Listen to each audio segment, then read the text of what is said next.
ایک سادی نے مثال لکھی ہے، سوکنوں کی بات سناتے ہیں تو کہتے ہیں کہ ایک شخص نا مٹی کی بیوی بنا کے نا اس پہ دوپٹہ ڈال کے اپنی بیوی سے کہنے لگا یہ تیری سوکن ہے.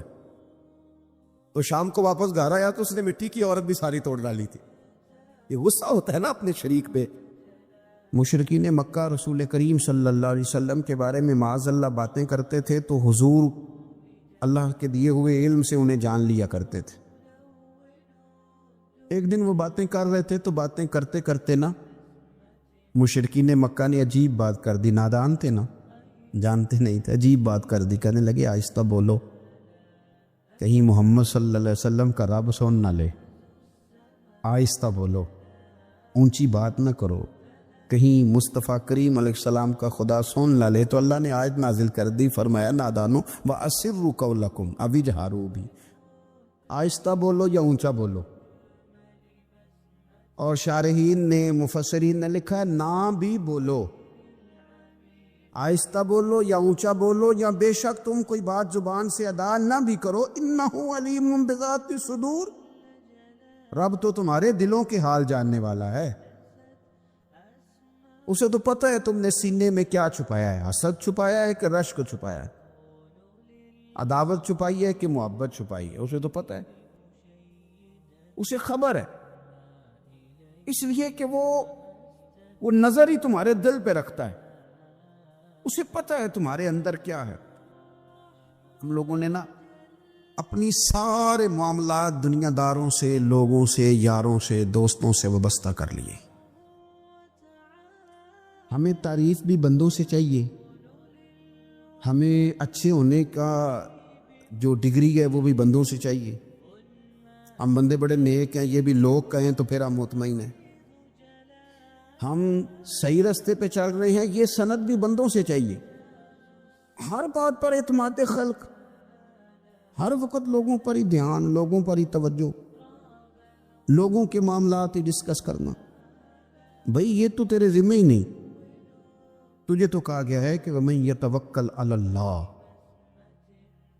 تو اپنے رب کی ذات پر بھروسہ کر. فَهُوَ حَسْبُ، وہ تیرے لیے دنیا میں بھی کافی ہو جائے گا، آخرت میں بھی کافی ہو جائے. وہ تیرے لیے کافی ہے تیرا رب رسول. تو اللہ رسول کی جانب توجہ کر. ہماری ساری معاملات بندوں کے ساتھ مطلب فلانے کو کیا مل رہا ہے، فلانا کدھر جا رہا ہے، فلانے کے پیسوں پہ میرا کتنا حق ہے، فلانا آگے نکل گیا، فلاں پیچھے رہ گیا، فلاں نے محبت سے نہیں دیکھا، فلاں نے یہ کر دیا. آپ ساتھ چھوڑیں. یہ تو ہر وقت تو ذکر آپ کو اللہ کا کرنا تھا. یا ایھا الذین آمنوا اذکروا اللہ ذکرا کثیرا وسبحوہ بکرۃ واسیلا. یہ جو آپ ہر وقت بندے کر رہے ہیں یہ تو آپ کو حکم ہی نہیں ہے. آپ نے تو ہر وقت اللہ اللہ کرنی تھی. تو جو کام کرنے کا تھا وہ چھوڑ دیا، جو نہیں کرنا چاہیے تھا اس پہ بحث شروع کر دی. پھر دل کے اندر مد و جزر خراب ہوتے ہیں، قلبی واردات بگڑ جاتی ہیں، حسد پیدا ہوتا ہے، انسان کو لالچ پیدا ہوتا ہے، انسان حریص ہو جاتا ہے، انسان لوگوں سے عداوتیں پال لیتا ہے. کبھی ایسا کام نہ کرے. شہد بڑا میٹھا ہوتا ہے. عرب کے اندر ایک درخت پایا جاتا تھا، ایلوا اس کو کہتے تھے. اس طرح ہمارے ہاں نیم نہیں ہوتی، کڑوا ترین اس کا ذائقہ ہوتا ہے. اور آپ کچھ دیر اس کو پانی میں ڈال دیں تو پانی بھی سارا کڑوا ہو جاتا ہے، چونکہ اس کے خمیر میں رب کریم نے کڑواہٹ رکھی ہے اور حکمت ہے. اس کڑواہٹ کا بھی اپنی جگہ فائدہ ہے. لیکن حضور سید عالم صلی اللہ علیہ وسلم نے ایک مثال بیان فرمائی اور وہ بڑی سمجھنے کی ہے. حضور مثالیں دیتے تھے تو کمال ہو جاتی تھی. بڑے سے بڑا ان پڑھ بندہ بھی اس کی روح تک بات اتر جاتی تھی. کریم محبوب علیہ السلام فرمانے لگے کہ اگر ایلوا درخت کے کچھ ٹکڑے شہد میں ڈال دیے جائیں نا تو شہد سے زیادہ میٹھی چیز کوئی نہیں ہوتی. تو حضور فرماتے ہیں کہ وہ ایلوا کا درخت جو ہے وہ شہد کو بھی بگاڑ دیتا ہے، اس میں کرواہٹ پیدا کر دیتا ہے. حالانکہ وہ بڑا میٹھا تھا، اپنی جگہ اس کی مٹھاس میں کوئی کسی قسم کی کمی نہیں تھی، لیکن وہ ایلوا کے درخت نے اسے بگاڑ دیا. اللہ کے محبوب فرماتے ہیں جس طرح ایلوا کا درخت شہد کو تباہ کر دیتا ہے نا، اس طرح حسد آدمی کے ایمان کو تباہ کر دیتا ہے۔ ایمان بڑی میٹھی چیز ہے، بڑی حسین چیز ہے، لیکن جب حسد آ گیا نا، حسد ہے کیا؟ حسد بندوں سے نہیں ہوتا، یہ سمجھ لیں۔ حسد کا مطلب، حسد کی لغوی تعریف یہ ہے کہ یہ سمجھ لینا کہ یا اللہ اسے نہیں دینا چاہیے تھا، مجھے دینا چاہیے، یہ تعریف ہے۔ تو حسد ہوتا کس سے ہے؟ حسد دراصل بندے پہ نہیں کیا جاتا۔ حسد کا معنی یہ ہے کہ آپ اللہ کی تقسیم پر اعتراض کر رہے ہیں۔ آپ کا کہنا یہ ہے کہ یا اللہ یہ تقسیم ٹھیک نہیں ہوئی، معاذ اللہ، یہ ادھر چلا گیا، یہ تو ادھر آنے والی چیز تھی۔ تو یہ آپ نے ڈائریکٹ جو مقابلہ شروع کیا، معاذ اللہ، یہ تو آپ نے اللہ کی تقسیم کے ساتھ شروع کر دی۔ تو پھر دل میں بگاڑ آتا ہے، پھر انسان ٹوٹ پھوٹ کا شکار ہوتا ہے، پھر وہ کمزور پڑ جاتا ہے، پھر وہ ایسی باتیں کرتا ہے جو اس کے منصب کے مطابق نہیں ہوتی، کچی بات کرتا ہے، کمزور بات۔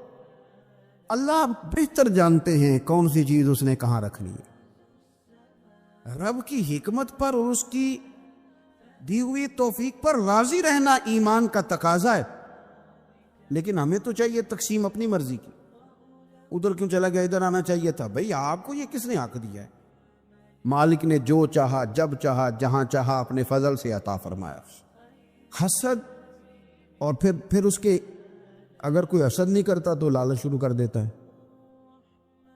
وہ کہتا ہے کہ یہ جو اس کا مال ہے اس میں میرا بھی حق تھا، یہ تو مجھے ملنا چاہیے تھا۔ آپ یقین کریں کہ بندے بندوں سے کم پیار کرتے ہیں، جیبوں سے زیادہ پیار کرتے ہیں۔ اس بندے کو تو کوئی نقصان نہیں جس کے ساتھ آپ نے تعلق رکھا ہوا ہے جیب کا، لیکن آپ بڑے کمزور ہو گئے۔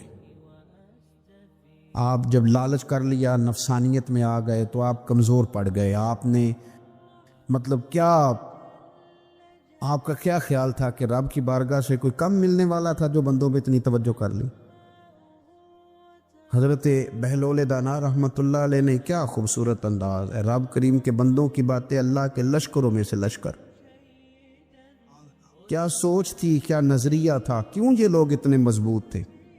فکری طور پر مضبوط تھے، فکری طور پر۔ ہارون رشید آج کر کے واپس آ رہا ہے، حضرت بہلول دانا راستے میں بیٹھے ہیں، ملاقات ہو گئی، کہنے لگا حضور کوئی حکم ہو تو بتائیے گا۔ فرمانے لگے کوئی نہیں، تو جا اپنا کام کر۔ بادشاہ ہے، یا کسی کو کارڈ مل جائے تو وہ لوگوں کو دکھاتا پھرتا ہے، وزیر صاحب نے خود دیا ہے۔ بادشاہ وقت خود کہہ رہا حضرت کوئی حکم ہو تو، فرمایا نہیں اللہ خیر کرے گا۔ تو کہنے لگا حضور میں نے سنا ہے آپ مقروض ہیں، تو بتا ہی دیتے۔ تو آپ مسکرا کے فرمانے لگے تیرا کیا خیال ہے بھلا؟ کہنے لگے حضور کس بابت؟ فرمانے لگے تیرا کیا خیال ہے کہ اللہ ہارون رشید کو دے گا اور بہلول دانا کو بھول جائے گا؟ تیرا کیا خیال ہے؟ رب کریم ہارون رشید کو تو دیتا جائے گا اور بہلول دانا کو بھول جائے گا؟ بادشاہ کہتا ہے کہ میں چکرائے گیا کہ بھلا اس سوال کا کیا جواب ہے؟